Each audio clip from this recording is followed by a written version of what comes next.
안심이라는 말의 무게, 부산에서 보낸 사연. 안녕하세요. 저는 부산에 사는 70대 여성입니다. 부산 수영구에서 남편과 평생을 살다가 남편 떠난 뒤 가칭 바다정원이라는 실버타운에 들어갔습니다. 바다가 내려다 보이고 안내 책자에는 호텔급 주거, 매끼 호텔식 식사 제공이라고 적혀 있었지요.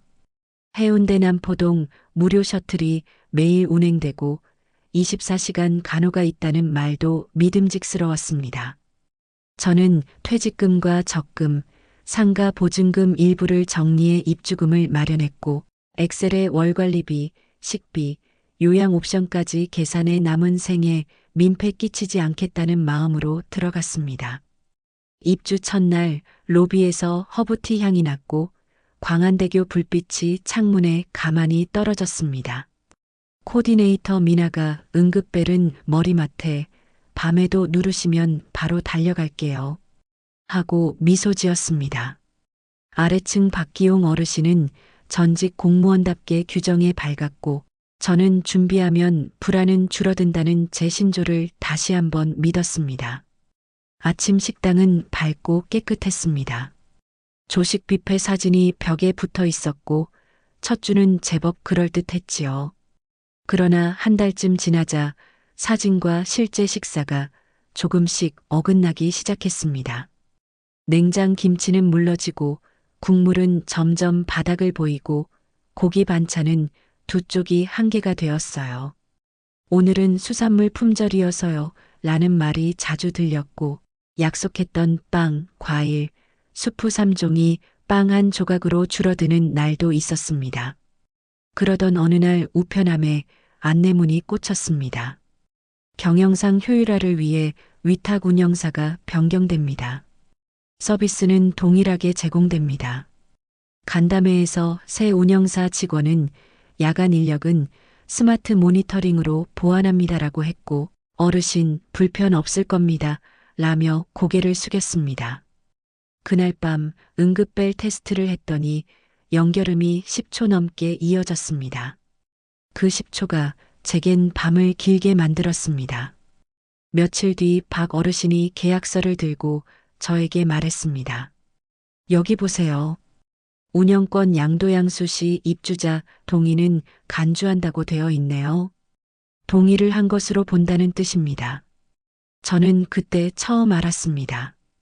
계약서에 적힌 몇 개의 단어, 간주, 필요시, 면책이 사람의 마음을 가볍게 건너뛴다는 사실을요. 어느 오전 식당 게시판에 올렸다 급히 철거된 종이 한 장이 화제가 됐습니다. 납품업체 정산표였지요. 어떤 분이 사진을 찍어 공유했습니다. 거기엔 일식원가 2,780원이라는 숫자가 분명히 적혀 있었습니다. 우리가 믿은 호텔식은 원가 3,000원도 안 되는 식사였던 겁니다. 그날 저녁 메뉴는 묽은 된장국, 조미 김 단무지, 계란지단 얇게 반 조각이었습니다.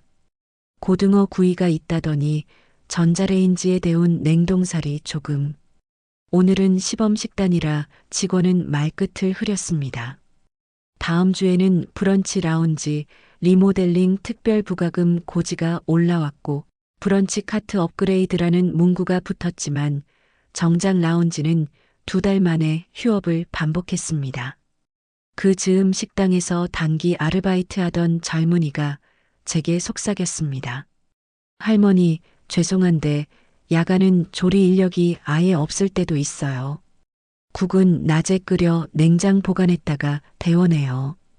그 말은 제 식욕보다 신뢰를 먼저 시켜버렸습니다. 이때부터 일이 연달아 터졌습니다. 엘리베이터 고장이 잦아져 두 분이 한밤중 20분 넘게 갇혔고 비상벨은 3번만 해야 연결됐습니다. 새벽 2시 화재경보 오작동으로 전층 대피 방송이 나갔습니다. 노인들이 잠옷바람으로 비상계단을 내려오다 한 분이 발을 헛디뎌 넘어졌습니다. 장마 때 천장 누수가 시작됐고 복도 천장 타일이 축축이 젖어 곰팡이 냄새가 퍼졌습니다. 안내에는 늘 인력 충원 검토 중이라는 말이 붙었고 현장에선 미나 혼자 야간을 버티는 날이 늘었습니다. 미나는 제게 미안하다고 했습니다. 어르신, 응급이 동시에 울리면 순번을 드릴 수밖에 없어요. 저도 더 있고 싶은데 야간 일인 근무 지침이 내려왔어요. 결정적 사건은 폭우가 쏟아진 밤에 일어났습니다. 욕실 바닥이 미끄러워 제가 넘어졌고 본능적으로 응급벨을 눌렀습니다. 빨간 불은 켜졌지만 경보음이 울리지 않았습니다. 물소리와 제 가쁜 호흡만 가득했지요. 몇 분인지 몇십 분인지 모를 시간 끝에 문이 벌컥 열리고 미나가 들어왔습니다. 어르신, 오늘 통신 모듈이 또 오류예요. 진짜 죄송해요.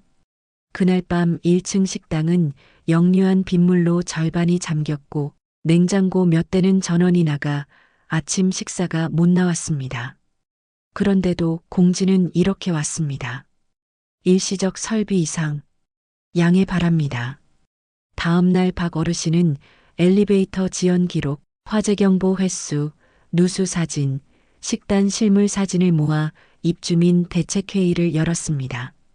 우리는 서명을 모아 운영사에 공식 항의를 제출했고 야간 2인 기준 준수, 응급콜 월 1회 공개 테스트, 식단 원가 메뉴 공개, 특별부가금 위원회 심의를 요구했습니다. 돌아온 답은 짧았습니다. 경영상 어려움으로 즉각적인 개선은 곤란합니다. 스마트 모니터링을 확대하겠습니다. 광고에는 해운대 남포동 매일 셔틀이라 적혀 있었지만 실제 운행은 주 1회로 줄었고 그것도 추가 요금을 받았습니다. 24시간 간호는 밤 10시 이후는 비상대기 외부 콜로 바뀌었습니다. 간호사는 세동을 돌며 서명을 받았고 약 복용 확인 도장은 키오스크 자동 입력이 대신했습니다. 결국 저는 퇴거를 결심했습니다. 아이들에게 전화를 걸어 엄마가 틀렸나 봐 라고 했더니 아이는 엄마가 틀린 게 아니고 구조가 틀린 거일 수도 있어요 라고 했습니다. 사무실에서 받은 정산서에는 이렇게 적혀 있었습니다. 브런치 라운지 리모델링 비용, 식음료 설비 교체 분담금, 브랜드 리프레시 비용 차감. 제가 돌려받은 금액은 예상의 절반도 되지 않았습니다. 안심을 샀는데 불안을 환급받은 셈이었지요. 하지만 우리는 흩어지지 않았습니다. 박 어르신이 온라인 소모임을 만들고 저는 계약서 뒷면에 단어들 간주, 필요시, 면책, 고지의 형광펜을 그었습니다. 미나는 이름을 가리고 야간 근무 실태를 증언해 주었습니다. 우리는 근처 빌라 한 채를 합동 임차해 협동의 집을 꾸렸습니다. 우리 규약은 투박하지만 분명합니다. 야간 안부 전화는 돌아가며 병원 동행은 자원표에, 응급벨 테스트는 우리 방식대로 월 1회. 근처 경로당과 식자재 공동 구매를 묻고 퇴직한 영양사의 도움을 받아 일주일 식단표를 제대로 짰습니다. 일식원과 3,000원의 호텔식은 잊었습니다. 대신 따뜻한 국 한 그릇을 약속대로 내는 법을 배웠습니다. 가끔 바다 정원 앞을 지나갑니다. 간판은 또 바뀌어 있습니다. 운영사 씨, 현수막에는 여전히 큼지막하게 적혀 있지요. 평생 안심. 저는 압니다. 안심이라는 말은 대리석 로비가 아니라 옆방에서 들려오는 기척에서 만들어지는 것을요. 이 사연이 누군가의 선택을 바꿀 수 있다면 저는 부끄럽지 않겠습니다.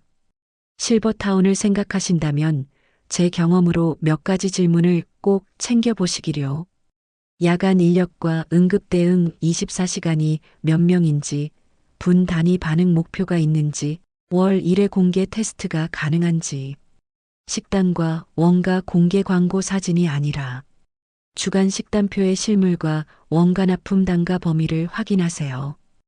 호텔식이라면 조리 인력, 장비 야간 보관, 재가열 규정이 있어야 합니다. 운영권 변경 간주동에 문구가 있는지, 있을 경우 거부 협의 절차가 있는지, 특별 부가금 상한위원회 사전 고지 기간이 숫자로 박혀 있는지, 필요시란 말로는 부족합니다. 퇴거 정산 차감 항목과 지연시, 이자를 확인하고 떠날 때의 계산을 입주 전에 시뮬레이션해 보세요. 약속의 실체 셔틀, 간호, 문화 프로그램은 실제 운행표, 근무표, 강사 계약으로 확인하세요. 저는 이제 계약서의 앞면보다 뒷면을 먼저 읽습니다. 그리고 계약서보다 먼저 사람을 봅니다. 이름을 불러줄 이웃, 야간에 문을 두드릴 손, 국이 식지 않게 덮어줄 마음을요. 70대의 제가 깨달은 노년은 누군가에게 전적으로 맡기는 시간이 아니라 함께 책임지는 시간이었습니다. 밤마다 창문을 두드리는 바람소리 대신 옆방의 가벼운 발자국에 안도합니다. 그 기척 하나가 어떤 광고 문구보다 든든한 안심이니까요. 부디 다음 분들의 노후가 광고의 수사가 아니라 사람의 약속으로 지켜지기를 바랍니다. 여기까지가 제 사연입니다. 읽어주셔서 고맙습니다.